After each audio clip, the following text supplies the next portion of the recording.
Boa noite, meus tesouros e minhas tesouras. A gente está fazendo mais uma live, mais um bate-papo, e hoje o tema vai ser os sintomas de uma vida sem sentido, ou do vazio existencial. E para essa conversa, eu vou convidar o meu amigo, que também é psicólogo clínico, Ismael Bittencourt. E só estou aguardando o pessoal ir chegando e se acomodando, né? Fiquem à vontade. Quem puder compartilhar o link dessa conversa, desse bate-papo, compartilhe nos grupos de WhatsApp, compartilhe com outros amigos, tá? E o Ismael está chegando aí na parada e aguardando a solicitação dele. E a gente vai estar dando sequência, né? Wagner, seja bem-vindo. O que é esse sintoma, né, desse vazio?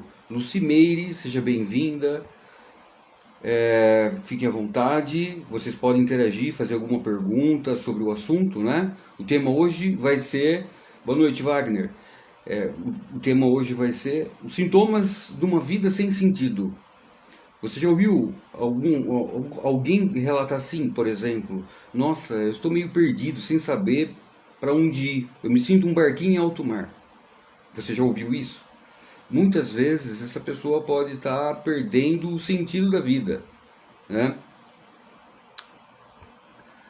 Vendo aqui, dando sequência nessa nossa conversa, e você já ouviu esse relato? Muitas vezes a gente começa, parece que perdeu o sentido da vida. Boa noite, Ismael, seja bem-vindo ao... Fala, Caio. Tá me ouvindo bem? Estou te ouvindo bem. Ótimo, Ismael, perfeito. apresentar para a galera que não é tão familiar com o seu belo rosto. Ó, essa, hein? Ó, bom, sou Ismael, sou psicólogo clínico aí, atuo com dependência química, né? Que é um dos assuntos que a gente vai conversar um pouquinho a respeito também. Também atuo na clínica, né? Atendendo ali, bom, diversos casos, né? E assuntos, e uma das demandas que eu vejo que tem chegado muito é essa demanda do próprio sentido, né? As pessoas colocarem, ó, me falta sentido na vida, me falta eu ter prazer nas coisas, eu não vejo mais caminho, eu não tenho perspectiva a mais, né? Isso tem sido muito recorrente, né, na clínica. E é um assunto bom para a gente estar conversando, né, discutindo um pouco a respeito. Muito atual, Boa né? noite, Wagner. O pessoal está entrando aí. Até Bacana. convido os amigos que estão participando, se quiserem estar interagindo, perguntando, a gente vai estar tentando acompanhar as letrinhas aqui e conversar e não se perder na conversa. Mas sejam todos bem-vindos. Quem puder compartilhar o link para os amigos, os grupos do WhatsApp, vai ser todos muito bem-vindos. Vou dar um jeito de salvar e jogar no meu canal também, no YouTube e no Odyssey, tá? Então, quem perdeu a conversa vai estar salvo tanto no perfil do Ismael, no Instagram, quanto no No meu, e Instagram. também vai estar no YouTube posteriormente. Para começar essa conversa, eu lembro de um artigo que o Dr. Viktor Frankl, fundador da logoterapia, ele descreveu 3 sintomas do vazio existencial. Isso na década de 40 do século Uhum. passado, né?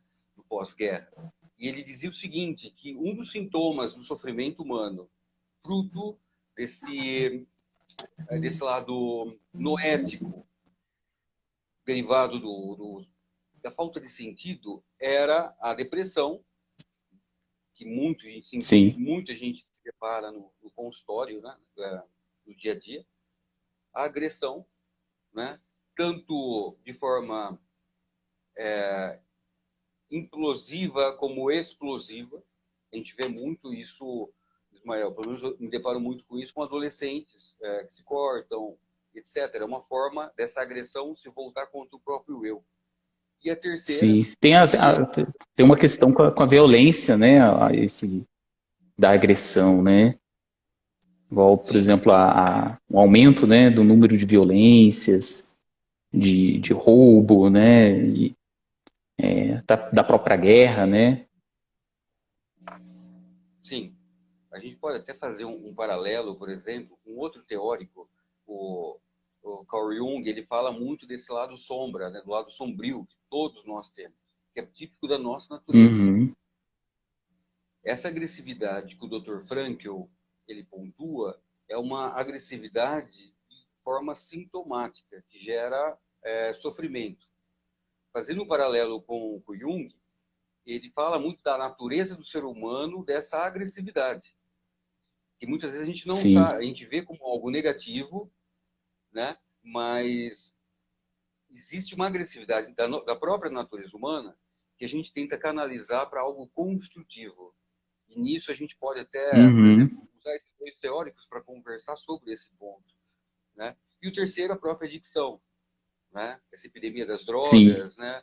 A busca por fugir da realidade ou tentar dar um sentido de forma artificial sobre o efeito das drogas ou num contexto Uhum. artificial na bolha, né? Mas vamos por onde você quer começar? Começar pela depressão, agressão ou adicção? Fique à vontade. Não, Hoje o show é seu, Ismael. bom, eu acho que dá para a gente começar. Acho que dá para a gente começar com a depressão, né? Que eu acho que é um tema que, pelo número de casos, né? Aí Brasil está na frente, né? De um dos países mais ansiosos e depressivos do mundo, né? Então, da gente enxergar essa gravidade é muito importante. E grande parte da questão da depressão, dos sintomas que eles apresentam, é essa falta de sentido.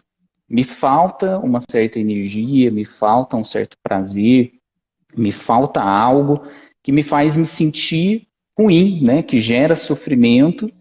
E essa questão que o Victor Frankl ele traz, né, de sentido, que dá uma certa importância para a vida, né, um olhar diferente, onde você consegue suportar, né, essa dor do sofrimento.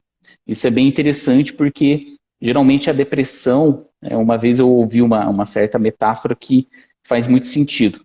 É como se você colocasse um óculos, né, e esse óculos ele tá tudo em preto e branco, ele tá sem cor, ele tá sem vida, ele tá sem energia ali. E tudo que ela olha, né, para os desafios da vida, parece que nada instiga ela. Parece que ela acorda, vive uma rotina, só que sem energia, né? Não tem vontade de fazer nada, né? Então, na clínica, né, a gente escuta muito essa frase, né?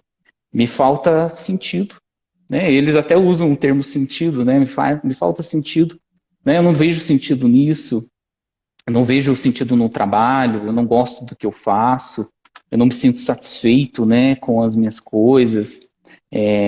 Tudo fica muito pesado, tudo fica muito é, assim angustiante, né? A vida se torna angustiante. E a depressão, ela vai ali até evoluindo, né? Enquanto a pessoa não consegue achar meios para poder lidar com ela, né, que a gente vai conversar um pouco mais adiante a respeito disso, ela fica paralisada. Então a depressão, ela paralisa o sujeito e o sujeito fica sem aquela, pô, sem aquela satisfação de viver, né? Até se você pega a questão da própria psicanálise, essa questão da falta, né? Ela não tem sentido para poder fazer as coisas, ela não tem uma falta para poder realmente fazer um esforço, né? Fazer um trabalho ali para poder conseguir um objeto da satisfação que vai trazer ali um certo sentido para ela, né? Eu acho que pensar por esse ponto é muito importante.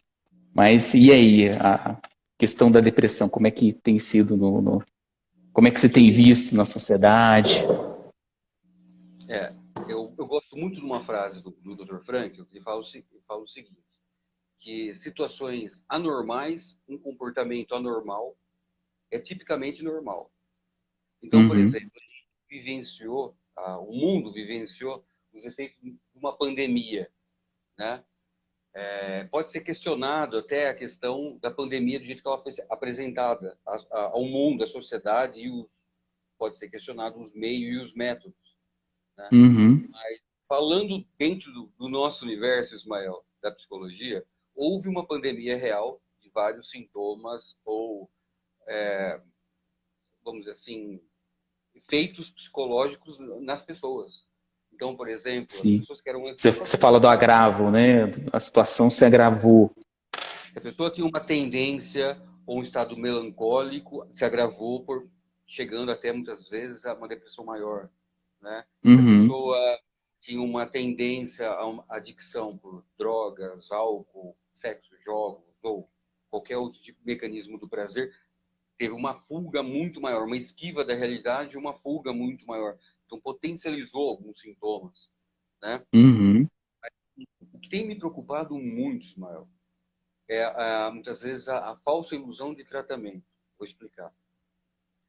Muitas pessoas, quando me procuram, às vezes vêm com um combo de medicações que ela está fazendo uso por anos. 4, Uhum. 5 anos, 8 anos fazendo uso de Rivotril, por exemplo, que é um dos Sim. mais comuns. Naquela ilusão que está tratando. E muitas vezes não está tratando. Pelo contrário, está usando como uma fórmula mágica de dar sentido. A questão é, muitas vezes, veja bem, um médico, quando a gente fala de medicação, sempre sob orientação médica. Não é você que vai prescrever, é um médico. Não sou eu como psicólogo, né? Uhum. Não vou, vamos dizer assim, ultrapassar as 4 linhas do jogo. A parte terapêutica é comigo, a parte medicamentosa com o médico e assim por diante. A parte Uhum. espiritual com o seu pastor, com o seu padre, com o seu rabino e afins. Eu não vou interferir nesse ponto. Tá. Mas, pergunta, a pessoa usa, suponhamos, o exemplo que eu dei, o Rivotril, durante anos. Qual é a Uhum. finalidade? Porque às vezes ela não está fazendo acompanhamento com o médico apenas. Ela vai em um, depois muda para um outro para ter a fórmula mágica, a receita mágica. Pergunta, Sim. você está... A resposta acho que está evidente. Não. Muitas vezes, quando a gente fala, por exemplo, de depressão, a grande maioria das depressões, salvo algumas exceções, tem fundo fisiológico.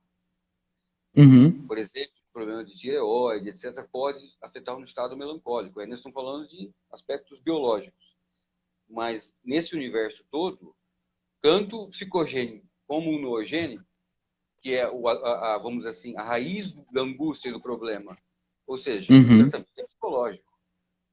A medicação é um complemento justamente para, vamos dizer assim, ser um auxílio contra os sintomas, correto? Uhum.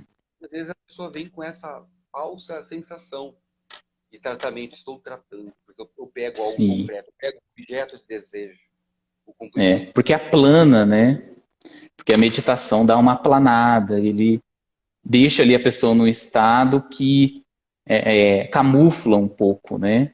Ela até consegue fazer algumas coisas, vai lá buscando um certo trabalho, uma certa funcionalidade, mas o medicamento ele dá uma aplanada. Se não cavar, né? Ali até teve uma questão ali de ir em encontro de si mesmo, de trabalhar suas questões emocionais, sentimentais, qual que é a causa, né? Qual que é o sentido, o para quê, né? Eu vou daqui em diante, né? Então, assim, são muitas coisas a se pensar, né? E a se refletir. Só que o medicamento ele dá pô, agora me sinto bem. Aí vem a questão do sentimento, né? Ah, eu estou me sentindo bem com isso, então vou continuar tomando, né? Às vezes pro resto da vida, né? Isso muito entre os jovens, inclusive, né? Hoje Sim, você pega hoje no campo universitário, principalmente, aqueles alunos que tomam remédio para poder ir bem na prova, né? Para ter um pensamento, para não dormir, né? Para ficarem sim. focados e ficam dependendo daquilo, né? Só que só dá uma aplanada, né? A pessoa consegue ali no momento, mas depois que passa o efeito, né? Passa aquele momento e depois que pega para poder estudar, não consegue focar no livro. Vai assistir uma aula, não consegue sem um remédio. E acaba criando uma dependência, não só da Uhum, medicação, mas do ritual, né? Vamos dizer assim, o objeto transicional, por exemplo, que o Winnicott fala. Exemplo, o que é esse objeto transicional? quando eu estou muito inseguro, o exemplo da criança, quando adota um paninho, né?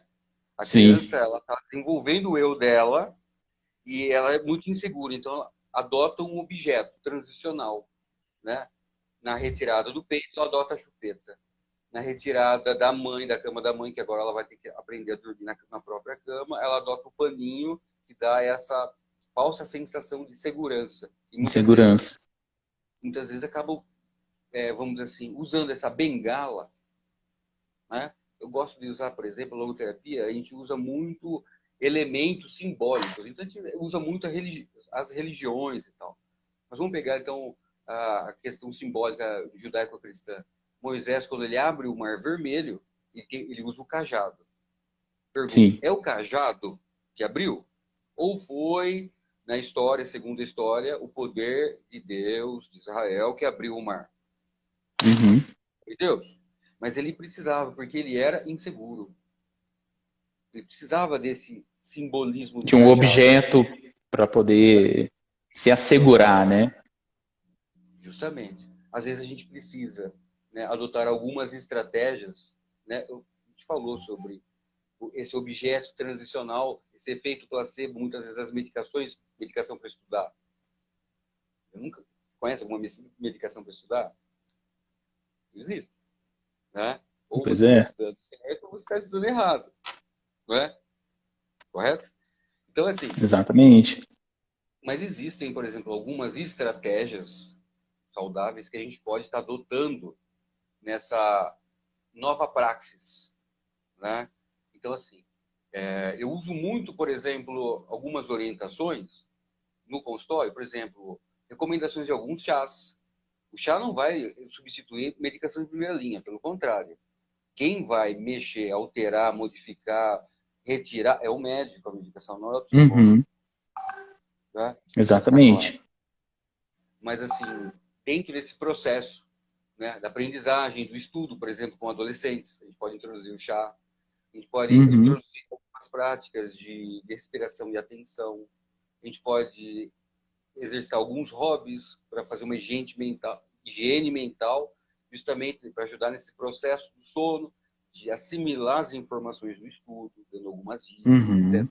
A gente tem que trabalhar várias frentes, não é só simplesmente como a gente vê em seriados, filmes e novelas, que o psicólogo fica ali assim, fazendo aquela careta. Ah, é mesmo, e tal. Né? A vida real não é bem aquilo que apresenta, na verdade, Ismael. Durante as sessões, não é bem assim. Né? Sim.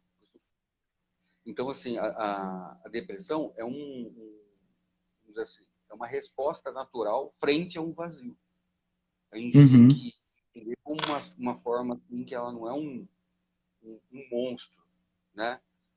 Ou melhor, se ela parece um monstro, você que está passando por isso, a gente tem que. Vamos usar então o Jordan Peterson, quando ele fala assim que nossos medos são como os dragões, só que os dragões guardam um tesouro. A gente tem que vencer os dragões para alcançar o sentido, o tesouro, né? E o psicólogo, ele não vai entrar no ringue, só que ele vai ficar do lado de fora. Mas assim, uhum. tem como a gente vivenciar isso. A gente vai ajudar esse processo de enfrentamento, vai ajudar nesse processo do, né? Desse,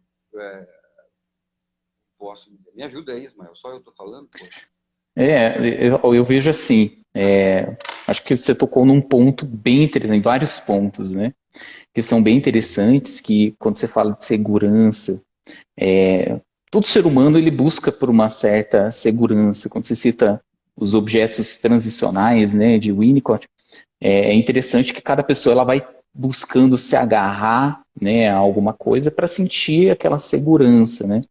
E se você joga para o outro lado, a insegurança, hoje, né, aquela pessoa que não tem onde se agarrar, né, que fica buscando.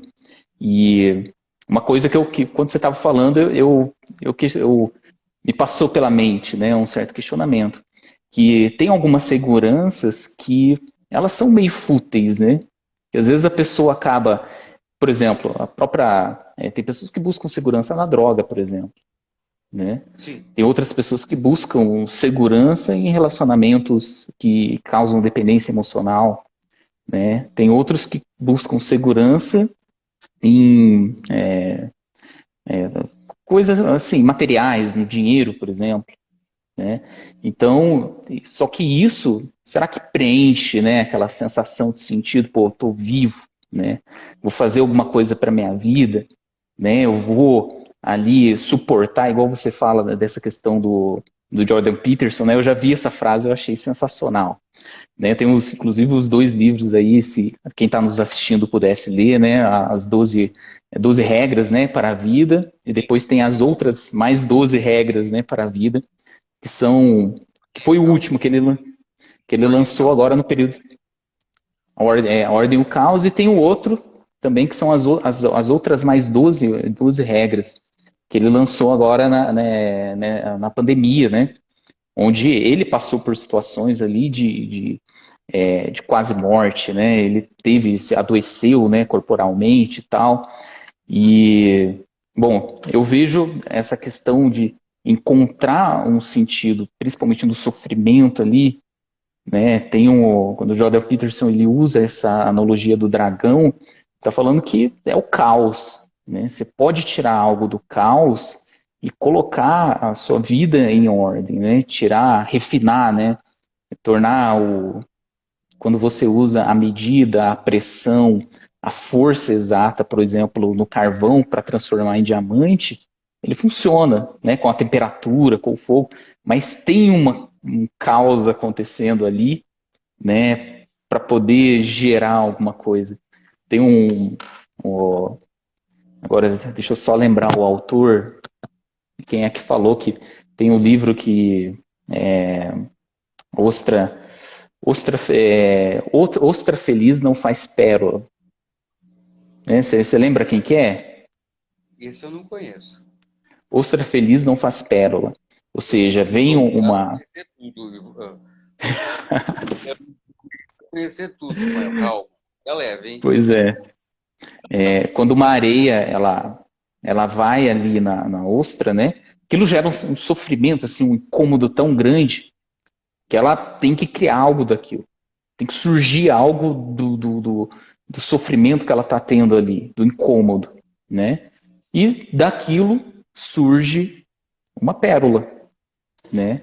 Algo de um sofrimento que gerou uma arte, né? Gerou você pega a história do Viktor Frankl mesmo, ali anos no campo de concentração, passou por Auschwitz, inclusive, né? Ele vendo situações de morte, ele já quase morrendo, né? Em situação ali de infortúnio, de um enfraquecimento, uma tortura, né? Talvez um nível profundo assim do ser humano sofrer, e ele tirando algo daquilo, né? Uma criação, né? Um sentido, um sonho, um projeto, uma vida, né? Então, acho que esse é um dos pontos, né? Mas a gente deu uma volta para Não, tudo chegar bem. nisso. É interessante uma frase do Frank, ele fala o seguinte: aquilo que emite brilho tem que suportar o calor. E quando você falou assim sobre destruição e tal, me veio em mente, por exemplo, eu tenho um hobby, eu gosto de estudar sobre religiões. E Uhum. cometi a brilhante Hobby ideia de interessante. estudar o hinduísmo, que é um puta de um emaranhado de gato, né? Eles têm muitas divindades e tal, mas uma coisa interessante é o seguinte, por exemplo, uma divindade nessa religião, que tem esse símbolo da criação, ela também tem o símbolo da destruição, que é Shiva. Então ele tem esse paradoxo de criação e destruição. Usando esse lado simbólico, né, é interessante. Você vai se identificar muito nisso, mas justamente nesse ambiente das adicções. Mas muitas vezes, para a gente construir algo novo, a gente tem que demolir as velhas ideias. Né? Então, eu costumava trabalhar Perfeito. muito, trabalhei muito com instituições, várias clínicas de reabilitação, masculina, feminina, de adultos, de menores, involuntária, voluntária, comunidades terapêuticas, trabalhei em vários lugares. E tem uma frase muito legal num livro do Narcóticos Anônimos, que fala o seguinte: se não formos humildes, seremos humilhados pela doença. É uma frase que eu gosto muito, eu usava Olha muito essa só. frase em grupos, de reuniões de grupos, né? E às vezes a gente tem que demolir o nosso egocentrismo, sair da bolha, sair do meu mundinho, né? Me voltar para a vida real. E aí um paralelo interessante, quando a gente fala de caos, a vida real, ela é como ela é. A gente pode tentar fantasiar com ideologias, com ideias mirabolantes, com Uhum. romantismo, mas a vida real, ela é do jeito que ela é, né? É a vida concreta, né? Certa vez Ela eu estava vendo, simplesmente é, né? certa vez eu estava assistindo um coronel numa live, nada a ver, olha só, nada a ver. E o cara era formado num curso que existe no Brasil chamado Guerra na Selva. É o curso mais pica e mais difícil que existe no planeta. Para você ter uma noção, que é a tese de sobrevivência na floresta amazônica. E existem algumas regras, acho que é 7 regras, um negócio assim, não vou lembrar agora. A live era fantástica. Uhum. Eles chamavam a floresta de neutra. Eles falavam assim, olha, ela não te chamou ali. Você está ali porque você quer. Ou você respeita a regra dela, ou ela vai te cobrar com a vida. E aquilo eu falei assim, nossa, a vida real é assim. Uhum. A vida real é assim. E eu preciso. Aí eu lembrei do Jordan Peterson, né? Ou a vida é o caos. Cabe a mim me adaptar e usar isso a meu favor, né? Se eu não posso mudar as situações, segundo Frankel, eu sou desafiado a me modificar. Essa é a chave. Muitas Uhum. vezes nós sofremos porque eu quero mudar o outro. Eu quero mudar o meu filho, eu quero mudar o meu marido, o meu namorado. Olha, é o spoiler para as garotas, tá? Esse é um defeito de fábrica que as garotas têm. Vou namorar o fulano, por quê? Porque eu quero mudar ele. Boa sorte, minha querida. Você vai se frustrar. Não é? Mas, no E entanto, coloca a frustração nisso. isso, né? Mas, no entanto, quando a gente começa a lidar com isso, quando rola frustração, né? A tendência natural é o ser humano, ele tenta buscar um culpado. Ou externo, isso se volta de forma agressiva, ou de Uhum. forma eu sou a pior pessoa do mundo, e etc. Isso é muito típico em adolescentes, em jovens adultos que têm um eu muito infantil.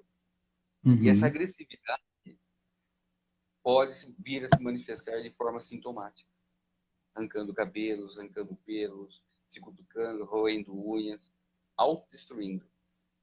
Tá? Uhum. Usar essa agressividade, como Jung, de forma positiva. Muitas vezes através de um hobby, através de uma atividade, né, esportiva, por exemplo, né? Precisamos canalizar essa agressividade, né? Como o Freud dizia, sublinhar isso, né? É. Coloca em algo que produza alguma coisa, né? Que traz um sentido de elaboração, né? Isso é interessante que quando a gente canaliza, principalmente as emoções internas, né? Quando eu me sinto com raiva, quando me dá vontade de me agredir ou agredir ao outro, né? Essa forma de sublimar, seja para um estudo, né? Seja para é, esporte, né? Seja para um serviço à comunidade, seja para ajudar o próximo, né? Por meio da caridade. Tudo isso são coisas que, na realidade, estão levantando a pessoa e ordenando ela, né, para um certo tipo dela encaixar as coisas na vida dela, né, e colocar os sentimentos como eles devem ser colocados, né, porque querendo ou não, interessante que quando você fala da vida real, a vida concreta, ela simplesmente ela acontece, né, e tem esses dias eu estava lendo um livro que ele é excelente, que fala sobre o sentimentalismo tóxico, né, que o seu sentimento ele não muda a situação. Não Não. adianta ficar naquela na, ficar remoendo, né, com os pensamentos, ficar remoendo com o sentimento. Nossa, ele deveria me amar mais. Ele deveria se entregar por mim, né? Em relacionamentos isso acontece. nossa, as pessoas não gostam de mim, não sou capaz. Né? Mas na realidade, né, se você coloca na vida concreta, pô, é um puta esforço. Quando você começa a fazer as coisas e ordená-las, você vê que a vida sai de um certo sentimentalismo, né? E vai para a vida real no sentido concreto de atitude, de ação. Eu estou fazendo isso porque eu vou me tornando melhor, né? O Jordan Peterson, ele comenta isso de uma forma, né? Que você quer organizar a sua vida, você quer ordenar, antes de criticar o mundo, né? Antes de dar opiniões, antes de ficar ali argumentando com os sentimentos, vai arrumar seu quarto. Começa pelo seu quarto. Arruma sua cama, depois organiza o ambiente, né? Ele fala, ele dá até uma dica, né? Deixa pelo menos um cômodo da sua casa extremamente organizado, porque é desse cômodo que você vai ver que dá para organizar outras coisas também, né? Então a vida ela começa, né? Essa questão do próprio sentido da melhora do sujeito com pequenas organizações, né? O que eu posso organizar da minha vida, né? Quais que são os detalhes que eu preciso colocar, encaixar, organizar, articular ali e sublimar, né? Ali colocando Freud, o que dá para trabalhar no sentido intelectual, né? Subjetivo, para que eu consiga na minha ação transformar o mundo real, né? Próprio ali como algo melhor, né? Um ambiente bem melhor. Seria, né, algo assim, né? Interessante isso. Sair do eu e tentar interagir o nós. Essa busca pelo Uhum, eterno encontrar, né, o sentido, ou melhor, a gratificação na experiência que acontece com o outro, né? uhum, É a questão. Nesses três sintomas, a gente consegue perceber, por exemplo, assim, uma essência de egocentrismo nisso, né? Essa agressividade, quando ela é, vamos dizer assim, jogada em alguém, né? Parafraseando Homer Simpson, a culpa é minha, eu jogo quem eu quiser. Não é assim? Aquela coisa, eu preciso de um culpado. Não, eu estou vivendo isso por causa do meu ex que me deixou nessa condição, por causa da minha quem mãe são os que viu. culpados do meu adoecimento, né? Entendeu? Tá. Até quando você vai ficar sentado no banquinho, né? Colocando a culpa. Então, para lá, deixa eu entender. Você é fruto, então, das consequências que os outros fizeram e você está pagando por isso. É isso, meu amor? Putz, aí fica complicado. Por quê? Porque o que acontece? Acontece que se eu sou vítima das ações dos outros, portanto, eu sou refém disso e eu não posso fazer nada. Essa é a questão. Agora, quando eu jogo esse banquinho fora, eu vou para o centro do palco da minha vida, e paro de ser o coadjuvante, aí a coisa começa a funcionar de maneira diferente. Essa é a questão. Vivenciar novas experiências que geram gratificação, não necessariamente Uhum, prazer. Porque tem coisas que não é agradável se vivenciar, mas o resultado, né? Quando o resultado faz sentido, vamos dar um exemplo assim bem bobo. Ir na academia, ficar puxando, erguendo peso, é gostoso? Não, não é gostoso. Mas a gratificação de estar saindo, fazendo algo que a pessoa se propôs, que é passar aquele horáriozinho na academia, vendo o resultado, o reflexo disso na sua saúde física, isso daí faz sentido, correto? Muitas vezes, uhum. assim, dá um dia de trabalho num emprego que você não gosta, mas com aquela meta, ó, fim de ano tá aí, vou comprar um brinquedo que a minha filha, o meu filho quer, pode encher de sentido naquele contexto, naquela fase da sua vida, naquela fase que você está vivenciando o trabalho, um trabalho muitas vezes que você não gosta, né? Às vezes eu costumo brincar assim nas sessões com alguns pacientes, nossa, o trabalho é chato, eu não queria estar lá. Eu falo, bem-vindo à vida adulta, meu amigo, né? Porque às vezes a gente não Bem-vindo à gosta. vida real, né? A vida real é assim, né? Agora, se eu não consigo mudar o ambiente, eu posso me modificar frente àquelas situações, né? A Marcela Amado, minha colega de faculdade, seja bem-vinda, Ninha. Nossa, e um monte de gente que passou aqui, que enquanto o Ismael Tá, fala, tem fala, entrado bastante né? pessoas, viu? Eu não consegui falar com todos, mas até agora não veio nenhuma pergunta legal. O Wagner fez uma pergunta, mas acredito que a gente já respondeu, tá? Se vocês puderem e quiserem compartilhar o link, Lucas Teles, seja bem-vindo. Fiquem à vontade, tá? E aí vocês podem estar se perguntando, ok, esse vazio, como preencher esse vazio? Como preencher esse vazio? Ok. Existem 3 formas que a logoterapia aponta para como antídoto do vazio existencial, dessa vida sem sentido. O Dr. Frank ele aponta 3 coisas que eu quero compartilhar com o Ismael para a gente fazer tecer alguns comentários e aí o Ismael faz como fala, Ótimo. e usar toda essa experiência dele, tá? A primeira delas, um dos primeiros antídotos é ter alguém para amar. Sair do meu eu e ir em busca do eterno tu. Essa realização com o outro, né? E essa experiência é bem interessante. Eu tenho vivenciado e acompanhado esse processo. Vou estar falando uma por uma para a gente fazer a coisa render. Eu quero tirar alguma Beleza. preciosidade, a respeito desse primeiro item, desse primeiro antídoto. O que você tem vivenciado aí na instituição ou no seu consultório? Bom, essa questão do. Nossa, inclusive hoje mesmo eu estava com um paciente, né, e ele comentou algo muito interessante, a questão do amor. Nós nascemos para amar. Foi assim que ele falou, né? E foi algo que ele descobriu, né, em terapia e tal, tem feito um trabalho interessante. E eu vejo que a maioria das pessoas, principalmente, né, eu trabalho com a drogadição e também com diversos outros casos, né, mas dentro da adição, da adicção, a gente vê que a pessoa precisa de pilares para poder se recuperar. Ela precisa de algo meio que para fora, né, no sentido de um serviço, de amar, né, eu não estou fazendo porque eu tenho uma família para cuidar, né?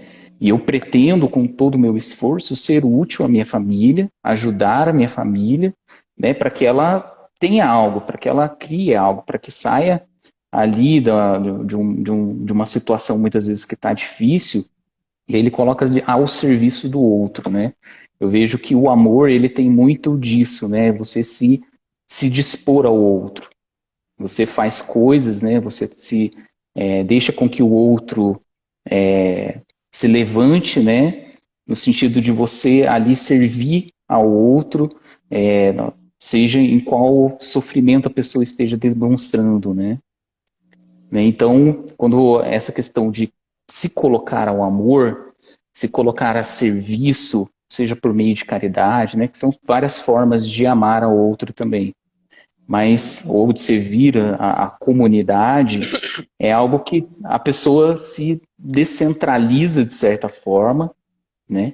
Ela acha um sentido, né? E aquele sentido acaba sendo maior do que ela mesma. Você vê uma história que eu acho fantástica, que foi um dos maiores livros que eu já li, foi a autobiografia de Martin Luther King. Cara, é incrível, né? O cara foi preso várias vezes.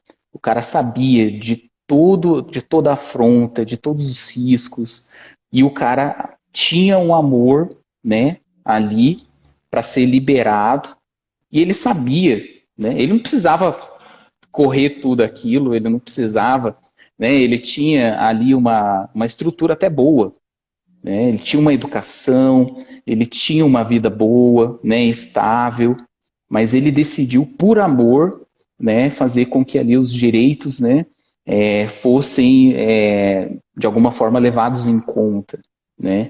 Eles queriam ter o direito ao voto, né? Você pega nos estados ali, nos Estados Unidos principalmente, né, que havia uma opressão com os negros, e ele lutou ali com aquelas pessoas para que elas pudessem ter direito aos votos, né? Elas pudessem marchar em direito à vida.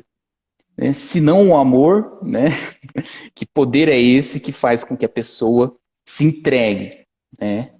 Para E essa é uma, poder viver como uma satisfação de vida. um ponto interessante, e muitas vezes a gente acaba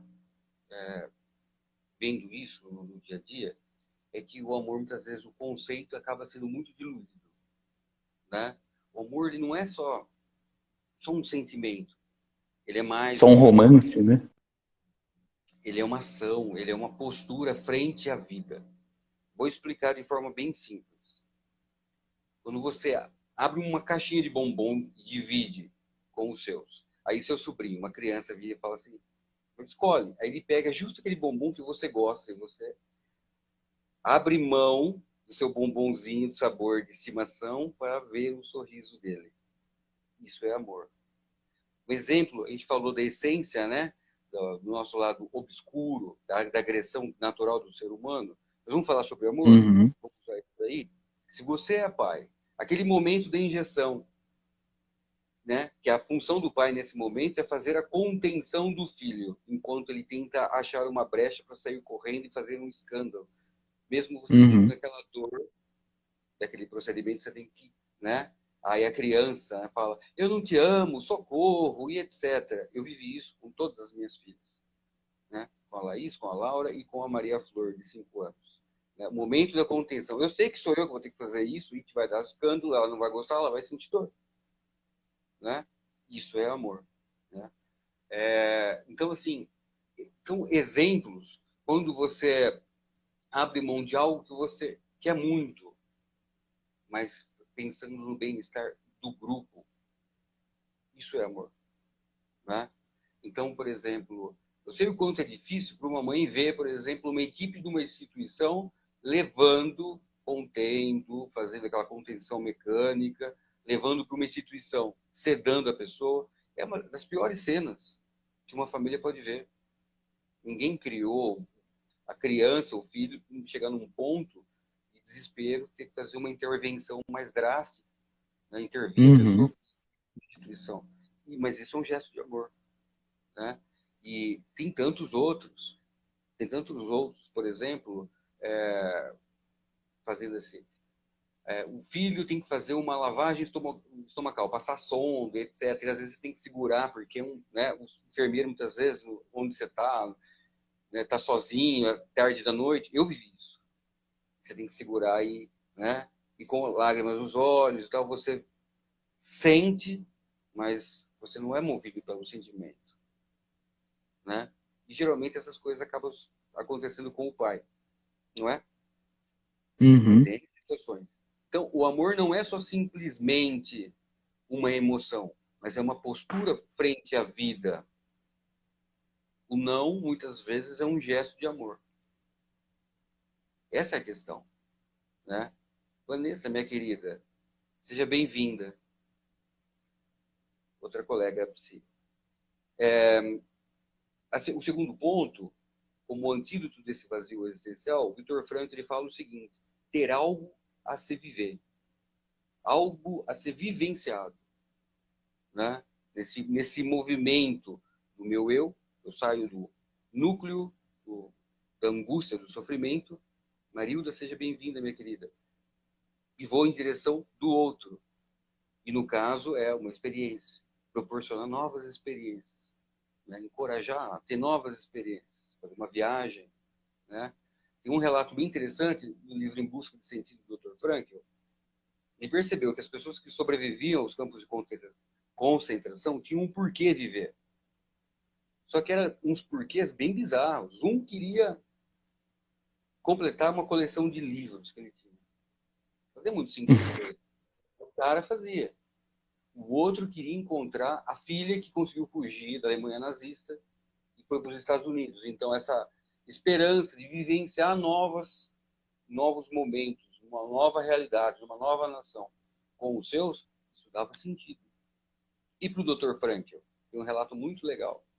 Ele está cavando um túnel, uma picareta, um médico, imagina só, um médico, cavando uma picareta, um túnel com os nazistas fungando, sem agasalho, neve. E ele usou uma estratégia que funciona pra caramba.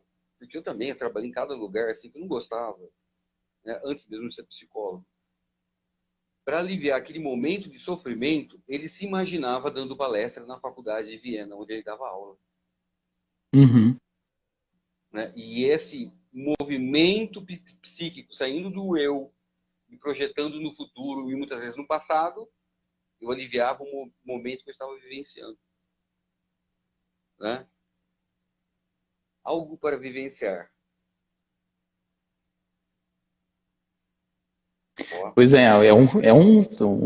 um recurso que você pega, nossa, eu tenho algo, né, para poder fazer, por exemplo, construir uma família, fazer um trabalho, né? Você vê que são coisas sempre de fora, né, da pessoa, né? São coisas que colocam ela. O Viktor Frankl, ele tem uma frase que eu lembro que quando eu estava fazendo, se eu não me engano, até citei no meu TCC, que ele falou que os olhos, né, eles contemplam o externo, né? Então, a nossa atitude e o nosso dever é que são com as questões da vida, né? Que aparecem, que quando eu acho algo para poder servir, para que quando eu acho algo para poder amar, né? Esse algo vai me suportar, vai fazendo com que eu suporte a cada dia, né? Quando você chega, visita alguém, quando você presenteia, quando você demonstra um certo amor a alguém, um certo afeto, né? Aquilo vai trazendo sentido, vendo com que o outro se sinta feliz. Né? Não tem um sentimento, muitas vezes, que vem de uma certa gratificação, é quando a gente ajuda alguém, né? Aí você vem e aquilo te preenche com um certo sentido, né? Poxa, ajudei alguém hoje, cara. Isso parece que o dia já, de certa forma, valeu, né? E olha que interessante. E às vezes, tem desvio do Alcoólicos Anônimos, o simples é espiritual. Eu gosto de uma frase de São Tomás de Aquino, meu filósofo favorito, diga-se de passagem, ele diz o seguinte: sempre que possível, dê um sorriso a uma criança. Pode ser o único gesto de amor que ela vai encontrar naquele dia. Sempre que possível, dê um sorriso a uma criança. Pode ser o único gesto de amor que ela pode encontrar naquele dia. Percebe? E às vezes faz a diferença. Às vezes pequenos gestos fazem a diferença. Né? Parece que não. Ainda mais num mundo que está reaprendendo o contato humano. Uhum. Essa é a questão. Né? E até já vou emendar para finalizar, esse é um pouquinho mais pesado. O terceiro antídoto para esse vazio existencial é encontrar o sentido na própria dor. Você sabe, Ismael, que esse encontrar um sentido na própria dor, porque assim, uma coisa é quando o que você está vivenciando é um efeito, é uma consequência de algo, de alguma escolha sua. Uhum. Outra coisa são situações que simplesmente acontecem, não tem um porquê. Exemplo, luto, elaboração de luto. Exemplo, uma doença como um câncer, pacientes com câncer. Uhum. Né? Esse processo de elaborar, ressignificar um momento que não é legal, que gera dor, e quando a gente fala de dor, sofrimento, tem níveis de dor, né? Mas, por exemplo, no caso do câncer, ou até mesmo em casos assim, de acidente, coisa assim, que a pessoa não espera, o próprio nome diz, acidente.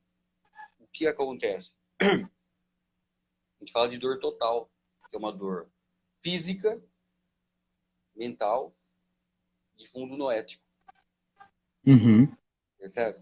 Então, essa capacidade de transcender o eu em direção do outro, do futuro, do passado, do transcendente, é limitado. Então, se a gente tem essa dimensão tridimensional, a galera que gosta de games vai entender muito esse exemplo. Tridimensional, a gente acaba ficando meio que bidimensional. A gente perde essa questão da profundidade. Né? O pessoal do game vai. Peguei a referência. né? Então, desculpa, às vezes a gente perde essa questão. E a gente é reduzido ao nível animalesco, né? Porque quando a gente está doendo, a gente não quer falar sobre Platão, a gente não quer falar sobre graça, sobre, né? Sobre transcendente, sobre espiritualidade, sobre o que eu vou fazer no verão que vem, no meu passado. Não quer nada disso. Ela só quer que a dor pare. Essa é a questão, Uhum. né? Agora, ressignificar a dor. Ressignificar a dor. Que desafio, hein? Né? Né, tem um. Depois eu tenho uma parte aqui que eu queria comentar, mas vou deixar mais um pouquinho para o final.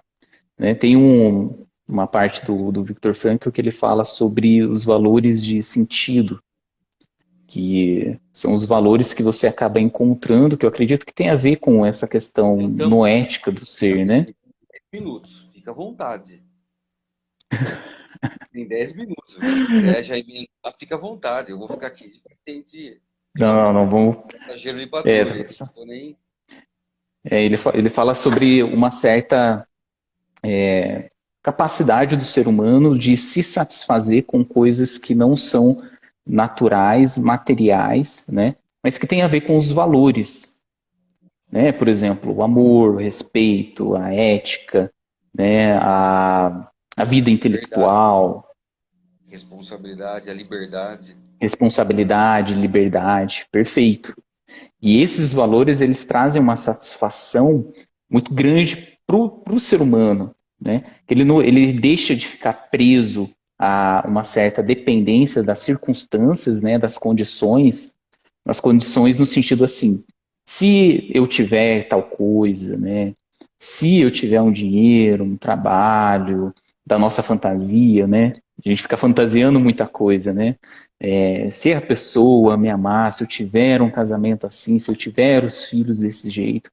Mas na realidade a vida real te frustra.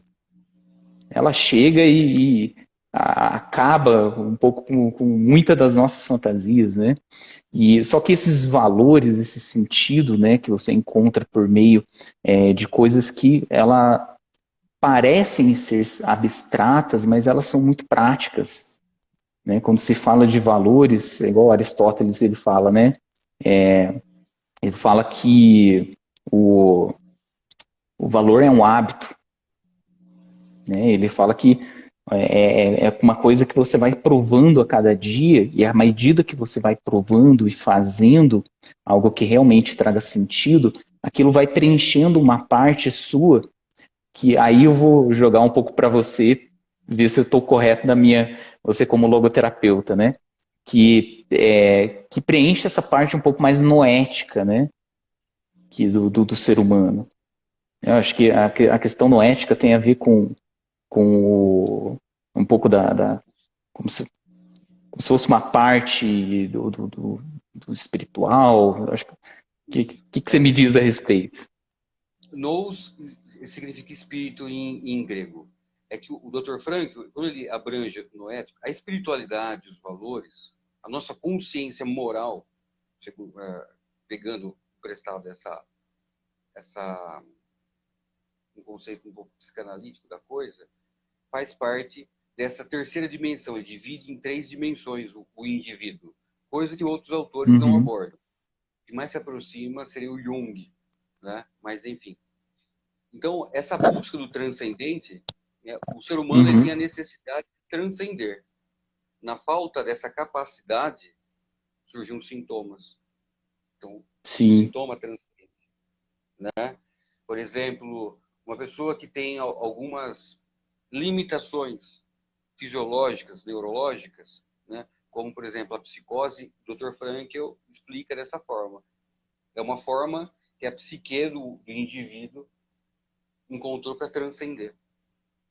Uhum, Nessa falta de sentido, a gente volta de novo nas adicções.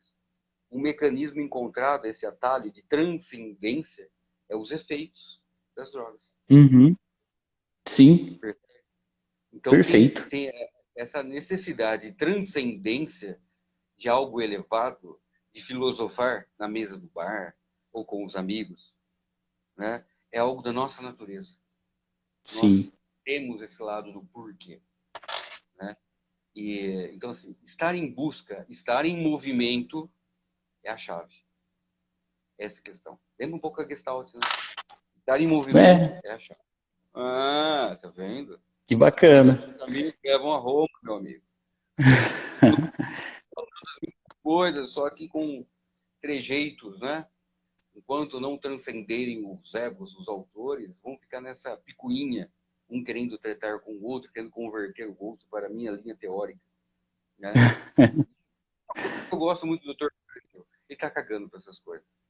Ele consegue fazer essa... Ele consegue conversar com outras teorias e falar assim, isso tá certo, mas nisso tá faltando isso, isso, isso. Não, não, isso é Uhum, válido.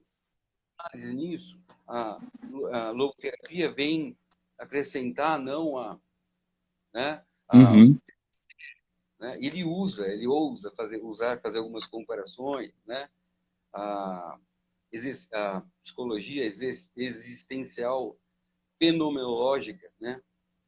Que não tem nada a ver com logoterapia, às vezes o pessoal acaba associando. Acho que coloca dentro da existencial, né? Sim, né? Então é bem, por exemplo, não existe esse transcendente que o Dr. Frankl fala. Pelo contrário, é só o aqui e agora, né? Uhum. Logoterapia não. Existe um porquê. A gente está sempre em busca. Uma dica para a galera aí que é estudante, que é Falta psicólogo, um minuto. é a Fui confirmar o horário aqui. presença ignorada de Deus. É a tese dele de doutorado. Muito bom. Fala sobre sonhos, espiritualidade, religiões, simbólica, bem legal. Considerações? Bom, acredito que é isso. Acho que esse papo vai ter que fazer uma segunda live para a gente continuar aí Vamos combinar. colocando muitos assuntos. Vamos sim. Vamos sim. Beleza? Um abraço, Muito bom. obrigado também por quem participou aqui. Vi que teve bastante gente que teve desde o começo, teve outros que foram entrando, mas manteve aí uma certa constância das pessoas. Legal. Obrigado a todos que participaram, tá? Compartilhem. Vai estar salvo aqui no Instagram, vai estar salvo também no YouTube e no WhatsApp. Sigam meu amigo Ismael. E obrigado, eu Ok? agradeço. Até Até a próxima. mais. Tchau, tchau. Tchau, tchau.